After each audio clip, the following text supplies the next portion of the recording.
सम्माननीय सभामुख महोदय र सम्माननीय प्रधानमन्त्रीज्यूलाई विशेष गरी आज नेपाली पोसाकमा देखिनु भएकोमा तपाईँलाई धन्यवाद दिन चाहन्छु र साथसाथै भुटानी शरणार्थी केसमा तपाईँहरूले चालेको कदमप्रति हाम्रो साथ र समर्थन रहनेछ भन्ने कुरा पनि जनाउन चाहन्छु र साथसाथै आज प्रधानमन्त्रीज्यूलाई मेरो प्रश्न हाम्रो पार्टीको तर्फबाट प्रश्न के छ भने सरकारी कर्मचारी विशेष गरेर सुरक्षाकर्मी प्रहरीहरू विगत 4 महिनादेखि तलब खान नपाएर उधारोमा काम गरिरहेछन्। यो समस्या समाधान गर्नका लागि प्रधानमन्त्रीले के कदम चाल्नुहुन्छ र कहिले चाल्नुहुन्छ? र अर्को प्रश्न चाहिँ मेरो के छ भने सम्माननीय प्रधानमन्त्रीलाई 8460 जना पूर्व माओवादी लडाकुका नाममा त्यतिखेर अरबौं रुपैयाँ राज्य कोषबाट गएको छ। तर ती 8460 जना लडाकु को हुन्, कहाँ छन्, उहाँहरूको नाम के हो, यसको कहीँ कतै पनि रेकर्ड आजसम्म देखा परेको छैन। र प्रधानमन्त्रीज्यूलाई एउटा अवगत गराउन चाहन्छु, स्वयं प्रधानमन्त्रीज्यूले 2064 सालमा एउटा भिडियो आयो। त्यो भिडियोमा प्रधानमन्त्रीज्यूले भन्नुभएको छ हामीसँग 7 देखि 8000 जना मात्र लडाकु हो, तर हामी 35000 बनाउँछौँ, बाँकी फेक बनाउँछौँ भनेर भन्नुभएको छ। र त्यो भिडियो स्वयं प्रधानमन्त्रीले चाहिँ फेक लडाकु भर्ती गरेको स्वीकार पनि गर्नुभएको छ। र साथसाथै म अहिले प्रधानमन्त्रीज्यूलाई अर्को के भन्न चाहन्छु भने त्यो 8460 जना लडाकुको नाममा विगत करिब 5 वर्षसम्म राज्य कोषबाट अरबौं रुपैयाँ तपाईँको राज्य कोषबाट गएर व्यापक भ्रष्टाचार भयो भन्ने छ आरोप। तपाईँलाई नै छ त्यो आरोप। तपाईँलाई चाहिँ एउटा यसको यो आरोपलाई अन्त्य गर्नका लागि तपाईँकै संसदको विशेष समिति गठन गरेर यसको छानबिन गर्न तपाईँ तयार हुनुहुन्छ? हस्, धन्यवाद। सम्माननीय प्रधानमन्त्री श्री पुष्पकमल दाहाल प्रचण्डलाई उक्त प्रश्नको जवाफ दिन म अनुमति दिन्छु। सभामुख महोदय, म फेरि पनि मान्य सदस्यलाई धन्यवाद भन्न चाहन्छु। तपाईँले प्रसङ्गवश विगतका कुरालाई पनि प्रश्न पार्ने अवसर प्रदान गर्नुभएकोमा।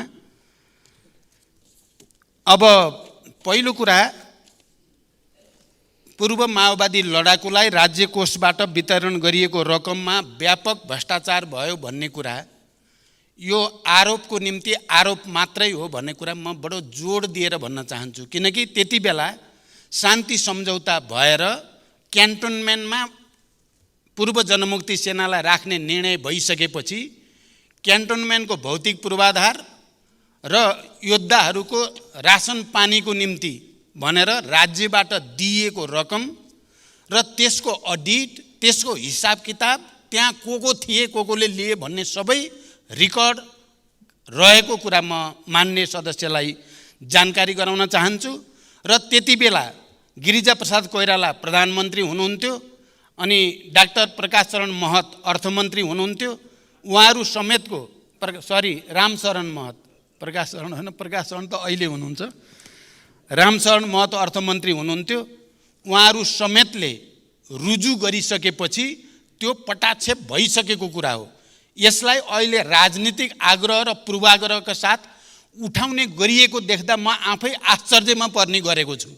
इतिहासको एउटा त्यस्तो परिघटना जसले देशलाई शान्तिको नयाँ युगतिर ल्याउन मद्दत गर्यो, इतिहासको त्यो संवेदनशील घडी जति बेला विभिन्न क्यान्टोनमेन्टमा हजारौं लडाकुहरू राखेर देशलाई, शान्तिलाई, लोकतन्त्र र परिवर्तनलाई संस्थागत गर्न मद्दत गर्यो र त्यो रकम जो राज्यबाट दिइयो र त्यसको अडिट भएर टुङ्गो लागिसकेको विषय पटक पटक राजनीतिक आग्रहको रूपमा ल्याइएको छ भन्ने मेरो बुझाइ छ। यो पहिलो पाटो म प्रश्न गर्न चाहन्छु। र यदि त्यस्तो केही छ, छानबिन गर्नुपर्छ भने मैले पहिला पनि आफ्नो दलको घोषणापत्रमा 2048 सालदेखिकै सबै घटनाहरूको, सबै उच्च पदस्थ अधिकारीहरूको सम्पत्ति छानबिनको सम्बन्धमा या विभिन्न समयमा उठेका भ्रष्टाचारसँग सम्बन्धित सबै मुद्दाहरूमा छानबिन गर्न म तयार छु। हामी सबै राजनैतिक तहमा एउटा सङ्कल्पको साथ सहमति गरेर जाँदा सबै चिज छानबिन गर्न सकिन्छ। देशमा सुशासनको, भ्रष्टाचारबाट उन्मुक्तिको एउटा नयाँ युग सुरु गर्न सकिन्छ। म फेरि पनि मान्य सदस्यको यो प्रश्नको उत्तर दिँदै के भन्न चाहन्छु भने क्यान्टोनमेन्टको कुरा कपोलकल्पित र पूर्वाग्रही छ भन्ने मेरो दृढ विश्वास छ। फेरि पनि कसैले दिएको उजुरीकै आधारमा छानबिन गरेर दोषी ठहरिए म आफै जेल जान तयार रहेको कुरा पनि म यहाँहरूलाई जानकारी गराउन चाहन्छु। सरकारी स्कुलबाट गुणस्तरीय शिक्षा प्राप्त गर्न सकिँदैन भन्ने विद्यमान परिस्थिति र मानसिकताका कारण दिनभरि काम गरेर हातमुख जोड्न धौधौ पर्ने अभिभावक पनि सकि नसकी बच्चाको भविष्यको लागि प्राइभेट स्कुलमा भर्ना गर्न बाध्य छन् भने नेपालको डिग्री थन्काएर रोजगारीको लागि 50 डिग्रीको गर्मीमा खाडी मुलुकमा जान बाध्य छन् युवाहरू। सरकारी स्कुल सुधार गर्ने एवं देशमा नै युवालाई रोजगार सिर्जना गर्ने सरकारको के नीति छ? विदेशमा पढ्न जाँदा 1 वर्षमा नेपालको कति रुपियाँ विदेशिन्छ एवं बाहिर रोजगारीबाट 1 वर्षमा कति रेमिट्यान्स भित्रिन्छ? नम्बर 2, कृषि प्रधान देश सधैँ मलको हाहाकार छ। मल कारखाना खोल्ने सरकारको के नीति छ? नम्बर 3, सुदूरपश्चिम प्रदेशले राजधानीको आफ्नै प्रशासनिक भवनबाट काम गर्न कहिले पाउँछ? धन्यवाद। अब सम्माननीय प्रधानमन्त्री श्री पुष्पकमल दाहाल प्रचण्डलाई उक्त प्रश्नको जवाफ दिन अनुमति दिन्छु। सम्माननीय सभामुख महोदय, म अब प्रश्नको उत्तर दिन तयार भएको छु। तर उत्तर दिनु अगाडि 2-3टा वाक्य मात्रै म भन्न चाहन्छु। यो प्रश्न उत्तर कार्यक्रम यस किसिमको व्यवस्था गर्ने कुरामा नियमावली समिति र यो सम्मानित सदनबाट जो व्यवस्था भएको छ त्यसको लागि म धन्यवाद भन्न चाहन्छु। आज बिहान प्रश्न उत्तरको लागि बडो जोसको साथ तयारी गरेर म आउँदै थिएँ, तर 2 घन्टा ढिलो भयो। अलिकति नमिठो त लागेकै छ र प्रश्न उत्तर कार्यक्रमको सुरुकै दिनमा नियम निलम्बन गर्नुपर्ने जो अवस्था आयो त्यो पनि बडो नमिठो अनुभूति हामी सबैलाई भएकै छ। तर फेरि सर्वसम्मत भयौँ हामी। सर्वसम्मत भएकोमा त यो खुसीकै कुरा हो। अब म मान्य ईश्वरी नेउपानेको प्रश्नको उत्तर दिन चाहन्छु। सरकारी एवं सार्वजनिक शिक्षा सुधारलाई वर्तमान सरकारले उच्च प्राथमिकतामा राखेको छ। सरकारी विद्यालयमा गुणस्तरीय शिक्षा प्रदान गर्न सरकार प्रतिबद्ध रहेको जानकारी गराउन चाहन्छु। सबै सरकारी विद्यालयमा गुणस्तरीय र रोजगारमूलक शिक्षा प्रदान गरी स्वदेशमा नै रोजगारीका अवसर सिर्जना गर्न हालको शिक्षा नीतिमा केही गुणात्मक सुधार गर्ने सरकारको धारणा रहेको छ। साथै विद्यालयहरूको संरचनागत र भौतिक सुधारमा जोड दिइएको छ। शिक्षकको क्षमता विकासका कार्यक्रमहरू सञ्चालनमा रहेका छन्। स्थानीय तह र प्रदेश सरकारसँग प्रभावकारी समन्वय गरी विद्यालयको अनुगमन र मूल्याङ्कन गरिँदै आएको छ र यस्ता कार्यलाई निरन्तरता दिई शिक्षा प्रणाली थप सुदृढ गरिने बेहोरा सम्मानित सदनलाई जानकारी गराउन चाहन्छु। आर्थिक वर्ष 79-80 को पहिलो 9 महिनामा रु 903 अरब 39 करोड रेमिट्यान्स प्राप्त भएको छ, जुन गत आर्थिक वर्षको तुलनामा 24.2% वृद्धि हो। यसै अवधिमा नेपाली विद्यार्थीहरू विदेशमा पढ्न जाँदा रु 67 अरब 19 करोड रुपियाँ बाहिरिएको देखिएको छ। नेपालमा रासायनिक मल उत्पादन गर्ने सम्बन्धमा नेपाल लगानी बोर्डमा प्राप्त भएका विभिन्न प्रस्तावहरूको सम्भाव्यता अध्ययन कार्य भइरहेको जानकारी गराउन चाहन्छु। अध्ययनका आधारमा मल कारखाना स्थापना सम्बन्धी कार्यलाई उच्च प्राथमिकता दिई अगाडि बढाइने जानकारी पनि यो सम्मानित सदनलाई दिन चाहन्छु। धन्यवाद। अर्का प्रश्नकर्ता माननीय सदस्य श्री पदम गिरीलाई सम्माननीय प्रधानमन्त्रीसँग प्रश्न सोध्न अनुमति दिन्छु।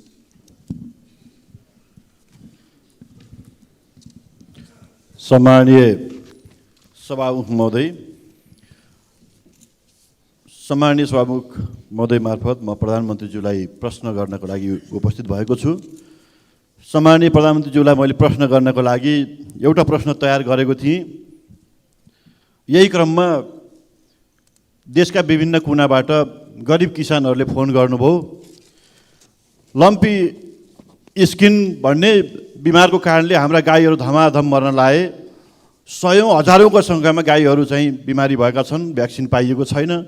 हाम्रो कुरा उठाइदिनुहोस् भनेर भन्नुभएको छ।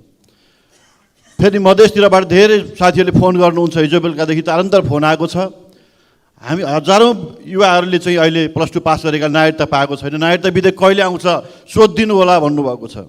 यस्ता धेरै प्रश्नहरूको बिचबाट म एउटा प्रश्न फेरि जुन पहिला नै मैले दर्ता गराएको थियो त्यो प्रश्न यहाँ म राख्न चाहन्छु सभामुख महोदय। 50 खर्ब माथिको हाम्रो अर्थतन्त्रको आकार छ, तर सङ्घीय सरकारले सञ्चित कोषमा 159 अर्बले घाटामा छ सभामुख महोदय। आयोजनाहरूको भुक्तानी दिन 80 अर्बभन्दा बढी बाँकी छ। करिब 60% पालिका आफ्नो स्रोतबाट प्रशासन चलाउन असक्षम छन्, तर प्रदेश र स्थानीय तहहरूले पाउने सामान्यीकरण अनुदानमा 50% कटौती भएको छ। यस्तो परिस्थितिमा राज्यको अनिवार्य दायित्व कसरी निर्वाह गर्नुहुन्छ? म प्रधानमन्त्रीज्यूलाई म प्रश्न गर्न चाहन्छु। साथसाथै सङ्घको कोष खुम्चियो भन्दै प्रदेश र स्थानीय तहले पाउने अनुदान कटौती हुँदा उनीहरूले आफ्नो तजविजमा बनाउने योजना र खर्चको स्रोत भर्न कसरी हुन्छ? उनीहरूले गर्नै पर्ने अनिवार्य दायित्व कसरी पुरा गर्छन्? सरकारको आर्थिक मन्दीको सामना गर्ने योजना के छ? सभामुख महोदय मार्फत म सम्माननीय प्रधानमन्त्रीज्यूलाई यो प्रश्न राख्न चाहन्छु। धन्यवाद। सम्माननीय प्रधानमन्त्रीजी पुष्पकमल दाहाललाई उक्त प्रश्नको जवाफ दिन अनुमति दिन्छु। सभामुख महोदय, माननीयजीले पहिला प्रश्न गर्दा म अलिकति झस्किएँ, किनभने पहिला रातभरि गाईको निबन्ध पढेर आएको, बिहान प्रश्न आउँदा नदी आएपछि कसरी लेख्ने भन्ने समस्या परे जस्तै होला कि भन्ने डर लागेको थियो। तर फेरि मान्य सदस्यले दोस्रो भागमा निर्धारितै प्रश्न सोध्नुभयो, त्यसको लागि धन्यवाद। 72 सालको महाभूकम्प, कोभिड-19 को प्रभाव, अन्तर्राष्ट्रिय आर्थिक मन्दी लगायतका कारणबाट देशको अर्थतन्त्रको समग्र मागमा ह्रास आएको कुरा हामी सबैलाई ज्ञात नै छ। तरलताको सङ्कुचन हुनुको साथै घट्दो दरमा राजस्व परिचालन भएको र पुँजीगत खर्चमा अपेक्षित सुधार हुन नसकेको अवस्था पनि हामी सबैलाई जानकारी नै छ। अर्थतन्त्रका यस्ता चुनौतीहरूलाई सम्बोधन गर्न वित्तीय, मौद्रिक र क्षेत्रगत नीति तथा कार्यक्रमहरूमा आवश्यक सुधार गरी समष्टिगत आर्थिक स्थायित्व कायम गर्न सरकार प्रयत्नशील रहेको छ। विदेशी लगानीलाई प्राथमिकता दिँदै सरकार र निजी क्षेत्रको साझेदारीमा उत्पादन र उत्पादकत्व अभिवृद्धि गरी रोजगारी सृजना गर्ने खालका कार्यक्रमहरू सरकारको प्राथमिकतामा रहेका छन्। सरकारी खर्चमा मितव्ययिता कायम गरी फजुल खर्चको नियन्त्रण गरिएको छ।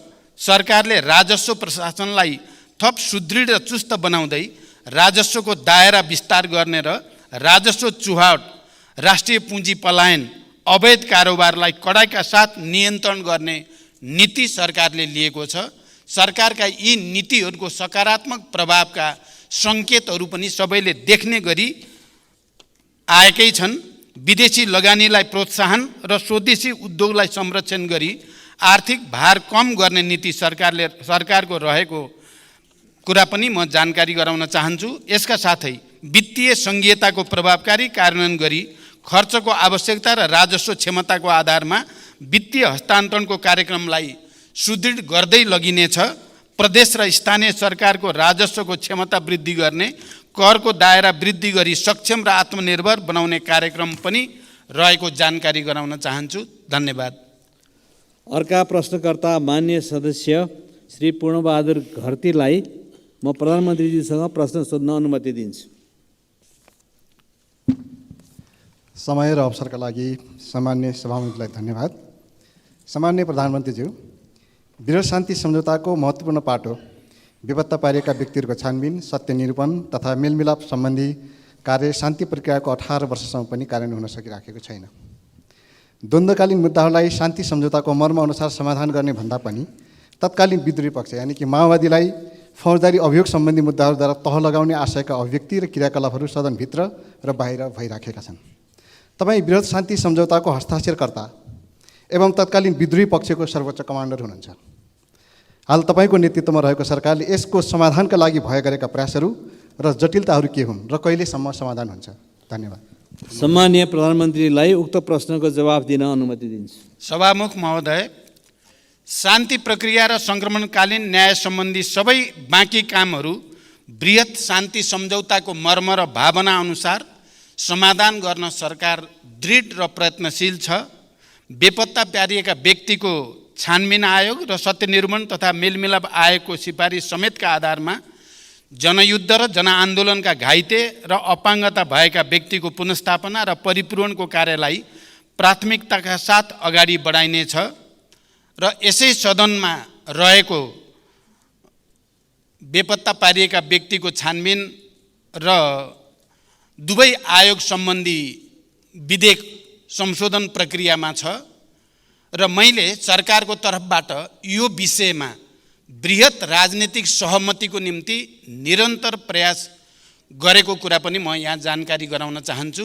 किनकि विस्तृत शान्ति सम्झौतासँग सम्बन्धित र संविधान सभा र सङ्घीय लोकतान्त्रिक गणतन्त्र स्थापनासम्म आउँदा जे जति परिवर्तन भएका छन् त्यसमा सहमत सबै राजनीतिक सहयात्रीहरूको सहमतिबाट नै यो विधेयकलाई पारित गर्ने र अनि शान्ति प्रक्रियाका बाँकी कामलाई छिटोभन्दा छिटो पुरा गर्न सरकार दृढ सङ्कल्पित रहेको म जानकारी गराउन चाहन्छु।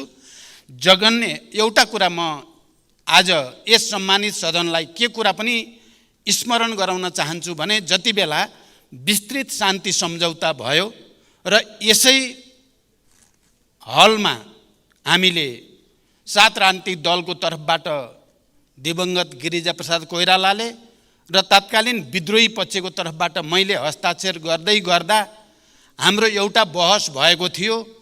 हामीले विस्तृत शान्ति सम्झौता गरिसकेपछि र त्यो विस्तृत शान्ति सम्झौतालाई अन्तरिम संविधानको अङ्ग पनि बनाइसकिएपछि अब यो बेपत्ता छानबिन गर्ने कुरा या सत्य निरूपण र मेलमिलाप कायम गर्ने कुरालाई एकैचोटि सकिनुपर्छ भन्ने बहस पनि त्यति बेला भएको थियो 7 राजनीतिक दल र तत्कालीन विद्रोही पक्षको बीचमा।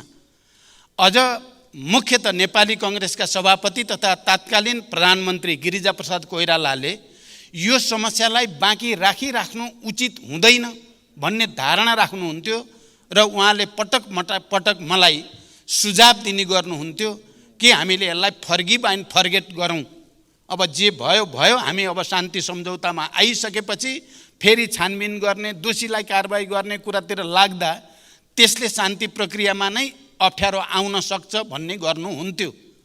मैले विद्रोहीको एक हस्ताक्षरकर्ताको नाताले मैले त्यसो गर्न हुँदैन भन्ने गर्दथेँ र जघन्य अपराधमा संलग्नलाई कुनै पनि प्रकारको उन्मुक्ति नदिने प्रतिबद्धता सहित मैले दिवंगत गिरिजाप्रसाद कोइराला आदरणीय नेतालाई त्यसको निम्ति कन्भिन्स गरेको थिएँ। म आज यो सम्मानित सदनलाई यो जानकारी होस् भनेर म यो कुरा प्रश्न गर्न चाहन्छु। द्वन्द्वकालीन विषयका मुद्दाहरूमा सबै राजनीतिक दलहरू एकै ठाउँमा उभिई उचित निष्कर्षमा पुर्याउन पनि म यो सम्मानित सदनसँग अनुरोध गर्न चाहन्छु र म यो पनि जानकारी गराउन चाहन्छु कि धेरै मेहनत गरेर अहिले यो विधेयक जो यहाँ विचाराधीन छ त्यसमा राजनैतिक सहमति बनाउने निकै ठुलो प्रयास सहित प्रमुख राजनीतिक दलहरूको बीचमा एक किसिमको समझदारी, यसलाई सहमतिबाट टुङ्ग्याउने समझदारी भएको जानकारी पनि म गराउन चाहन्छु। धन्यवाद। अर्का प्रश्नकर्ता मान्य सदस्य श्री शिशिर खनाललाई सम्मान्य प्रधानमन्त्रीजीसँग प्रश्न सोध्न अनुमति दिन्छु। सम्माननीय सभामुख महोदय, धन्यवाद। सम्माननीय प्रधानमन्त्रीज्यू, मैले हजुरलाई पठाएको लिखित प्रश्न बाहेक अर्को एउटा थप प्रश्न पनि छ। मलाई जनताहरूले सोध्न भनेर पठाउनु भएको प्रश्न उत्तर गाह्रो छैन भन्ने मैले बुझेको छु, त्यही भएर राख्दैछु। 2073 साउनमा यहाँको नेतृत्वको सरकारले तराई मधेस र थारूवट आन्दोलनको छानबिन गर्न लाल आयोग गठन गर्यो। त्यसपछि यहाँहरू पटक पटक सरकारमा जानुभयो। सरकारका न्यूनतम साझा कार्यक्रममा रिपोर्ट सार्वजनिक गर्ने भन्ने पनि लेखियो। 7 वर्षपछि यहाँको नेतृत्वमा पुनः सरकार बनेको छ। थारूवट आन्दोलनको जगमा उठेको उन्मुक्ति पार्टी पनि सरकारमा छ। रिपोर्ट चाहिँ सरकारले सार्वजनिक गर्छ कि गर्दैन, कहिलेसम्म गर्छ? त्यस्तै करोडौँ खर्च गरेर बनेको उच्च स्तरीय शिक्षा आयोगले बनाएको रिपोर्ट पनि आजसम्म सार्वजनिक भएको छैन, त्यो हुन्छ कि हुँदैन?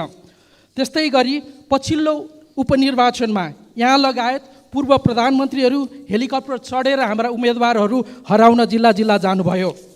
गठबन्धनका उम्मेदवारलाई मन्त्री बनाउने आश्वासन पनि दिनुभयो। त्यो आश्वासन आफैमा आचार संहिताको विपरीत थियो कि थिएन, त्यो नैतिकताको प्रश्न म आज सोध्दिनँ। म हजुर आज तपाईँलाई म के सोध्न चाहन्छु भने त्यो हेलिकप्टरको खर्च जनताको रगत पसिनाले उठेको करले तिर्छ कि हजुरको गोजीबाट तिरिन्छ? धन्यवाद। अब सम्माननीय प्रधानमन्त्री श्री पुष्पकमल दाहाल प्रचण्डलाई उक्त प्रश्नको जवाफ दिन अनुमति दिन्छु। सभामुख महोदय, म प्रश्नकर्ता माननीयलाई धन्यवाद भन्न चाहन्छु। तपाईँले धेरै गम्भीर र संवेदनशील प्रश्न अगाडि सार्नु भएको छ। यो कुरा साँचो हो कि म दोस्रो पटक प्रधानमन्त्री हुँदा थारुवट आन्दोलन र मधेस आन्दोलनसँग सम्बन्धित विषयहरूमा छानबिन गरेर रिपोर्ट पेश गर्नको लागि लाल आयोग गठन भएको कुरा साँचो हो र त्यो आयोगको प्रतिवेदन सार्वजनिक हुनुपर्दछ भन्ने भित्र पर्छु। म पनि त्यो प्रतिवेदन सार्वजनिक गरिनुपर्छ भन्ने भित्र पर्छु। तर त्यसलाई कुन रूपमा कसरी सार्वजनिक गर्ने भन्ने विषयमा छलफल हुँदै गर्दा सूचना आयोगले सर्वोच्च अदालतमा त्यो विषयमा मुद्दा दिएपछि सर्वोच्च अदालतले हाल त्यो प्रतिवेदन प्रकाशित नगर्नु भन्ने फैसला गरेको जानकारी म यहाँहरूलाई गराउन चाहन्छु। र हामी अहिले पनि त्यो सर्वोच्च अदालतको फैसलालाई कुनै किसिमले पुनरावेदन गरेर त्यसलाई खुला गरेपछि त्यो लाल आयोगको प्रतिवेदन सार्वजनिक गर्नुपर्दछ भन्ने मेरो मान्यता छ। यति भनिसकेपछि म फेरि केही कुरा के जोड्न चाहन्छु भने नेपाल सरकारले समय समयमा देखा परेका समस्याका विषयमा आयोग गठन गरी प्रतिवेदन प्राप्त गर्ने गरेको बेहोरा यहाँहरूलाई जानकारी नै छ।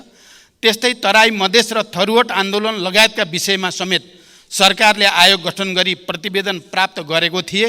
यी र यस्ता प्रतिवेदनहरू शान्ति सुरक्षा र आम नागरिकको अमन चयनका दृष्टिकोणले कहिलेकाहीँ प्रकाशित गर्न असजिलो पनि हुन सक्दछ। तर मैले यहाँ जानकारी गराइसकेँ, यो विषय चाहिँ सर्वोच्च अदालतसँग सम्बन्धित हुन पुगेको छ। प्राविधिक अवस्थाका कारणले यस्ता प्रतिवेदनको मूलभूत अंशहरूलाई बेला बेलामा सरकारले अवगत गराउँदै पनि आएको छ। देशको शान्ति सुरक्षा र अमन चयनमा खलल हुने अवस्था आएमा विषयको संवेदनशीलतालाई मध्यनजर गर्दै कुनै पनि प्रतिवेदन सार्वजनिक गर्ने या नगर्ने प्रचलन अन्तर्राष्ट्रिय स्तरमा पनि रहेको पाइन्छ। सरकारले प्राप्त गरेका यस्ता प्रतिवेदनहरू मिल्ने हदसम्म सार्वजनिक गर्दै जाने प्रतिबद्धता व्यक्त गर्न चाहन्छु। धन्यवाद।